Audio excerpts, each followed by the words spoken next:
this informal European foreign ministers. This is the first meeting where a UK foreign minister has been able to attend now since we left the European Union. It's good to be with my friend Radek Sikorski to discuss issues of importance to Europe, principally war in Europe and how we continue to defend Ukraine. And we're pleased that we are now negotiating with our friends in Europe a UK-EU defence security partnership. But of course, at this challenging geopolitical moment, as we meet today with a crisis between Pakistan and India, with war in Israel, Gaza, Sudan, there is much to be talking to European foreign ministers about. I'm very pleased to have accepted this invitation to Warsaw. Well, David has said it all, but let me just say how delighted I am that I was in a position to include Britain back in the European conversation in this format, because Britain may no longer be a member of the EU, but it's still a major European ally, both of the European Union and of Poland. And we hope that this brings closer the day when we have a signed document on collaboration between the European Union and the UK in the security field broadly understood, not just defence but also internal security. We need each other for this important task. And it's also a sign of excellent Polish-British relations. How concerned are you both about, after the bumpy start of the new German government yesterday in the German Bundestag, that the new government might actually not have the necessary majority in the parliament to take important political decisions that would be needed for Germany as a strong partner in Europe? We are looking forward to working with the new German government, and the hiccup I wouldn't worry too much about. When will we see the signed document you were talking about? Germany continues to be a major partner in Europe. I look forward to working closely with the new German government, and we look forward to heading to our summit with the European Union on May the 19th, and the growing relationship that you will see between the United Kingdom and the European Union as a result. We said when we formed the new government back in July that we would reset our relationship with the European Union, and it's very clear that we have now moving to achieve that. Thank you. Will we once again see the UK back in the EU? Thank you very much. Poland would vote in favour.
Yes, the ministers, they were staying quite far away from the microphones. Do you think it's possible to... Yes, no. It's not possible. No, I think that it's better to ask them to stay closer to microphones. But I look for a solution because it's very narrow space.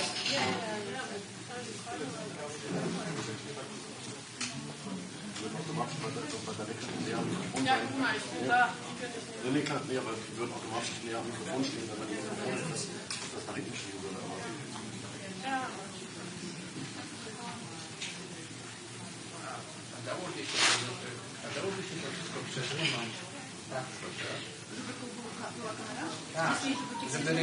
Żeby tutaj był mikrofon, żeby nie wchodzili w tą głębię, bo to i tak nic nie daje.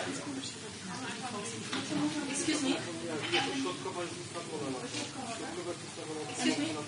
Mayor, once again, it would be so much better, even for the pictures we have with ministers, if the microphones would be a bit more to the back. Because otherwise they're so close, we just have their nose in. I notice it, because it's very bad perspective. For example, for all... Just telling me just to the back. Just with a better picture of them as well. The image is much better because now they're just a Yes. It's too narrow. It's also in favor of the ministers. They will automatically be at the right position. I think But what is the problem with the chest? here, for example... No. Just use it.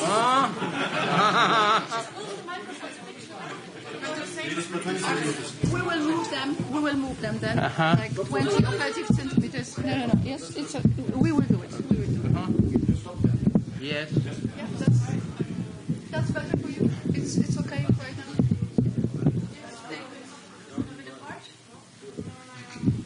It's too close because they have on my eyes.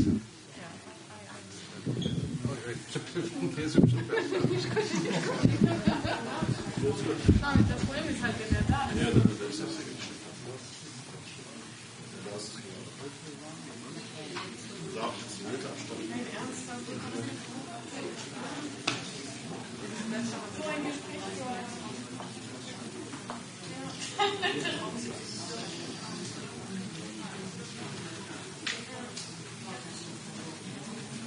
Wenn ihr deutlich genug mit dem Mikrofon da seid, wenn er kommt.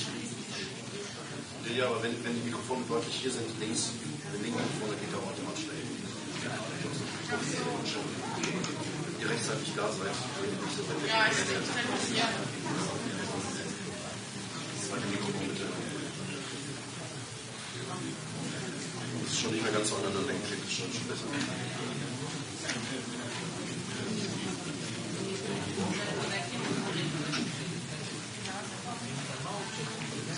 Ich habe ja auch eine Präsidentschaft, wo wir mit so einem Rahmen einfahren von den Ministern, die 6 Meter von uns im Dachstangen und so aufgeschlossen. Da konnte man dann nicht mehr richtig rein, zum Beispiel. Das ist möglich.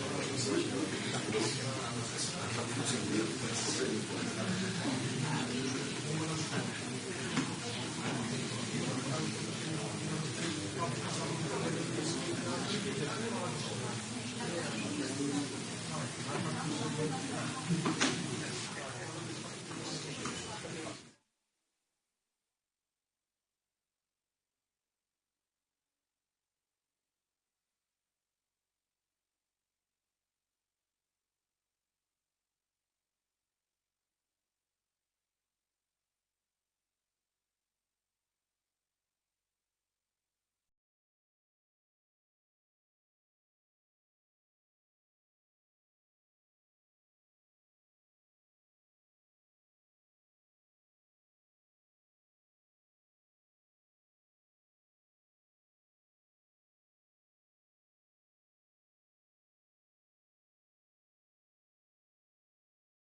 Afternoon.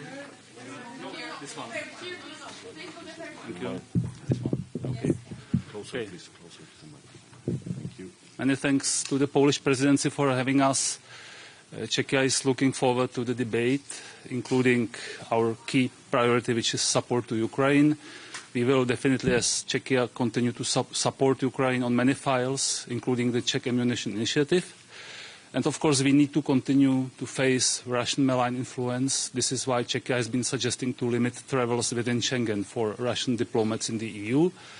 And of course, we are also looking forward to the debate on enlargement, which we fully support. Furthermore, we are proponents and supporters of close defense and security cooperation with the UK. Deputy Minister, which change do you expect in the new German government when it comes to supporting Ukraine? Do you think they will be less cautious and eventually deliver towards? We are looking forward to working with the new German government, so I'm more than happy that I understand the new German Foreign Minister will be here. And we have close coordination and cooperation, and we will definitely continue to work with the new German government. And we believe there will be even more shift also as to our proposals, first as to support to Ukraine, and second to, as I mentioned, for instance, facing Russian malign influence. Do you expect them to agree for common debt in Europe regarding security? What substance? I am not able to comment on this, and I assume this will not be among the topics for Gimnich today. How concerned are you that there might be a lack of German leadership after the bumpy start yesterday of Chancellor Merkel? I don't think it is up to the Czech diplomacy to comment on this, but we are looking forward to working with. What do you think of the Dutch idea to have an investigation of Israel? The Dutch Minister of Foreign Affairs suggested that. Czechia continues to believe that our association agreement and cooperation with Israel is vital, so we will definitely support continuation of this cooperation with Israel. Thank you. We need to wrap up. We have another Even on the current situation. Thank you.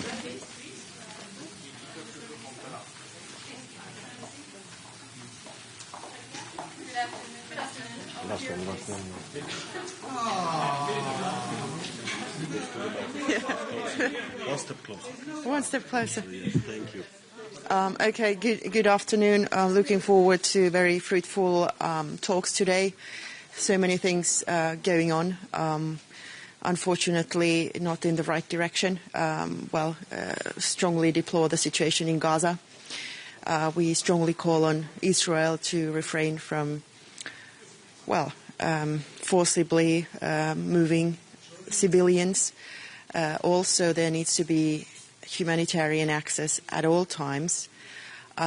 We see horrendous pictures of people suffering, and this needs to come to an end. At the same time, we call on Hamas to release all the hostages finally. This needs to be a situation where everybody agrees that we need to start building on a two-state solution, which will be the only viable solution for a peaceful future of the Middle East. Now, India, Pakistan, there won't be any military solution to this conflict. We call on all parties to de-escalate, and the European Union stands ready to engage with all parties for peaceful resolution of this conflict, and this is also something we will be discussing today. And finally, Russia clearly is not interested in peace.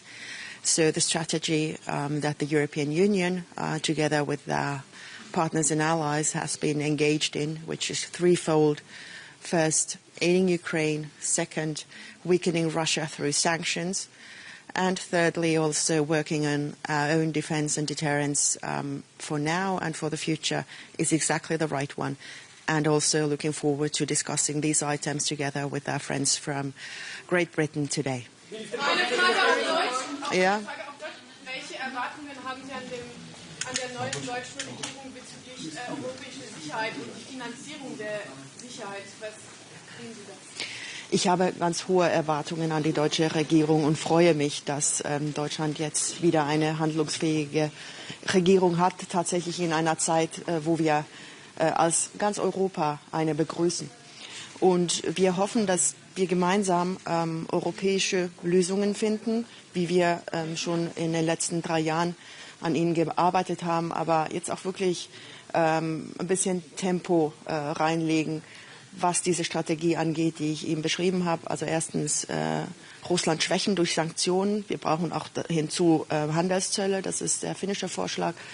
Dazu natürlich müssen wir die Ukraine weiterhin unterstützen und drittens an unserer gemeinsamen Verteidigung und Abschreckung arbeiten. Frau Ministerin, wie handlungsfähig wird die deutsche Regierung sein, wenn schon gestern der Kanzler im ersten Durchgang an seinen eigenen Regierungsparteien beinahe gescheitert wäre? Wir in Finnland, wir schauen immer vorwärts in die Zukunft und wir freuen uns, dass Deutschland jetzt eine Regierung hat und wir freuen uns auf eine ganz tiefe und enge Zusammenarbeit.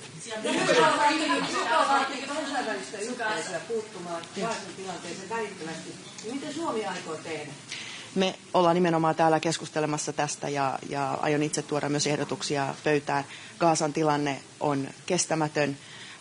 Israelin on taattava siviileille pääsy apuun tai avun on päästävä Gazaan välittömästi. Samalla me tuomitsemme ehdottomasti kaikki aikeet pienentää aluetta toisaalta Gazassa, myöskin länsirannalla on valitettavasti väkivaltaisuudet lisääntyneet ja myös Israelin toimet pienentää palestiinalaisväestön hallussa olevaa aluetta. Tätä emme hyväksy ja nyt haemme yhteisiä toimia, mitä voimme Euroopan unionina ja toisaalta laajemmin kansainvälisenä yhteisönä tehdä. Ja lisäksi tietysti vaadimme, että Hamas vapauttaa välittömästi kaikki panttivangit ja tulitaukoon voidaan palata.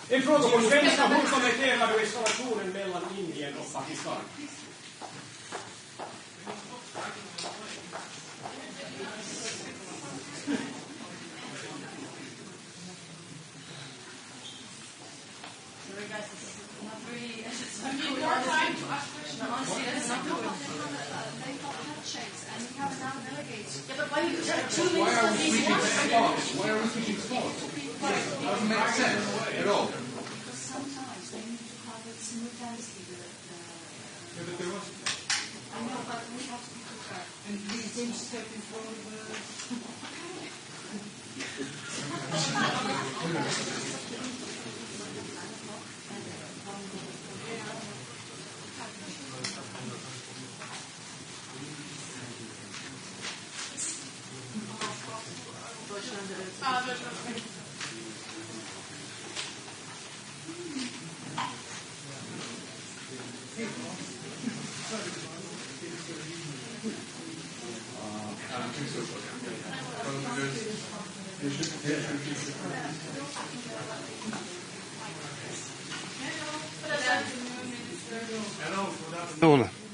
I just arrived from Washington, D.C. Directly and had many meetings on the Hill and different people around the President Trump administration as well. And of course we were talking mainly about Russian aggression against Ukraine, what is going to happen. And the truth is that President Trump has offered the way out for Putin from this war, to have a ceasefire at least. But what we don't see is actually the ceasefire.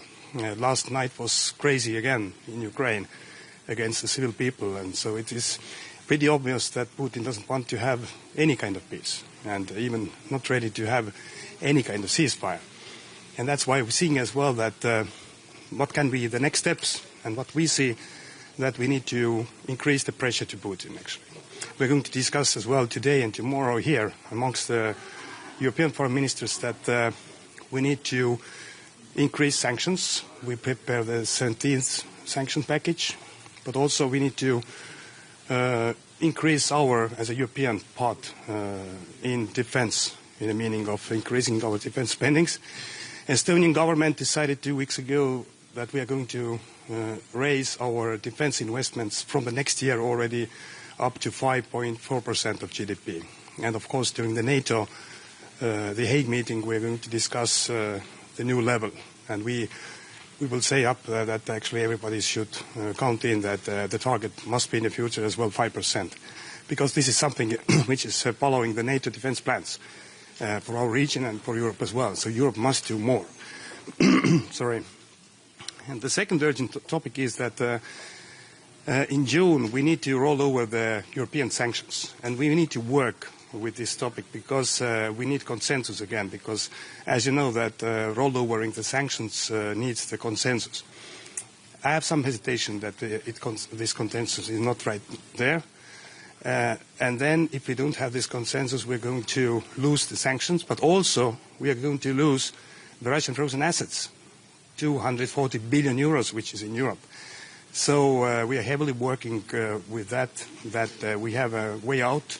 We need this consensus, or we need other solutions, forming the different coalitions to back as well the Belgian government, which is actually holding most of these assets. They cannot be left alone. But I cannot imagine that one or the other leader in Europe can go back after June Foreign Council and say that actually we gave 240 billion euros to Putin as an award for everything what he has done. And this was one topic as well in US, because actually amongst the G7 we have made already decisions of using the profits of the frozen assets to guarantee the 50 billion package loan to Ukraine. So this is a very urgent topic we need to discuss amongst our foreign ministers as well, because this is under the European responsibility. And of course, about the security guarantees, if any kind of peace or ceasefire is coming, of course everybody is working for the just and lasting peace, but just informing you as well that we expect that Europe is taking most of the responsibilities. We put the skin in the game, and even we are the bordering country of NATO to Russia. Our government last week decided that Estonia will participate in this coalition of the will with a real military presence, with a really large scale, as we are now in Iraq and some more. So I recall as well that all different governments in Europe must put the skin in the game if you want to have any kind of lasting peace and then giving the military security guarantees. Of course, we are in a very clear position that the most efficient and working security guarantee, not only for Europe but for Ukraine as well, is the full membership of NATO. But we don't see it right now. So these are the main topics. Thank you. When it comes to the support of Ukraine, the German government, do you expect a change in attitude when it comes to the support in Ukraine? Do you expect any changes from the new German government? I'm very happy that we have a new German government. Let's work now together. So and mainly I think that Germany is going to lead as well the investments to the defense and so on. So I'm very happy about German government. So thank you.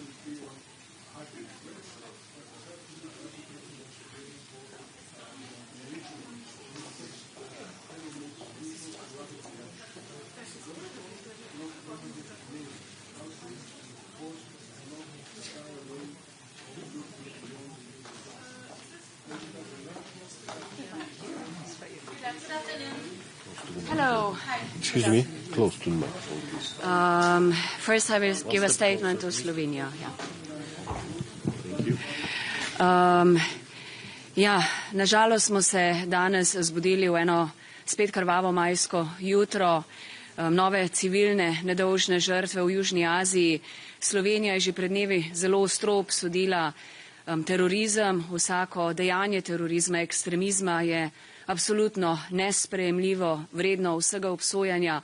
Govorila sem z indijskim zunanjim ministrom pred dnevi, tudi s pakistanskim. Obe strani pozvala, naj se vzdržita, naj ravnata odgovorno.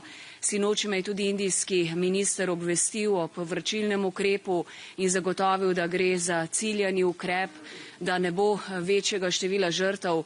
Vendarle je zdaj odvisno tudi spet od strani Pakistana. Še enkrat močan poziv obema stranema, naj se vzdržita nasilja, naj se vzdržita novih nasilnih reakcij. Gre za najhujše obstranjevanje doslej za dve državi, jedrski velesili, in zagotovo bomo o tem danes govorili tudi na zasedanju tu neformalnem v Varšavi. To je tudi zasedanje, ki je priložnost za izmenjavo neformalnih stališč, za bolj iskreno, bolj neposredno izmenjavo o vseh globalnih izzivih sveta. Danes bomo govorili z britanskim zunanjim ministrom Lamijem. To je njegova prva udeležba, odkar se je zgodil Brexit na neformalnem zasedanju. Z Veliko Britanijo zelo dobro sodelujemo v varnostnem svetu, tudi Slovenija z ostalimi 4 državami Evropske unije. In prav zdaj smo skupaj nastopili v novem pozivu ruski strani, naj zares konča to vojno, naj se doseže trajno premirje, vzdržno premirje in začnejo tudi mirovna pogajanja. To bo tema današnjega pogovora. Slovenija podpira Ukrajino v boju za ozemeljsko suverenost, celovitost, za trajen in pa pravičen mir. Dotaknili se bomo jutri ob Ukrajini, ko bo navzoč tudi ukrajinski minister, še Zahodnega Balkana, približevanja držav Evropski uniji, tudi v navzočnosti vseh ministrov. Bi pa želela še najostreje obsoditi še en grozljiv konflikt, ki traja, to je vojna v Gazi, obsodba Izraela, da napoveduje nove zaostritve vojne v Gazi, in pa tudi humanitarna pomoč se mora nadaljevati, odpreti se morajo vsi mejni prehodi in ta poziv Izraelu bo danes še enkrat zelo ostro izrečen. Moje sporočilo bo jasno: spoštovanje mednarodnega prava, mirovnega prava, humanitarnega prava in pa končanje nasilja.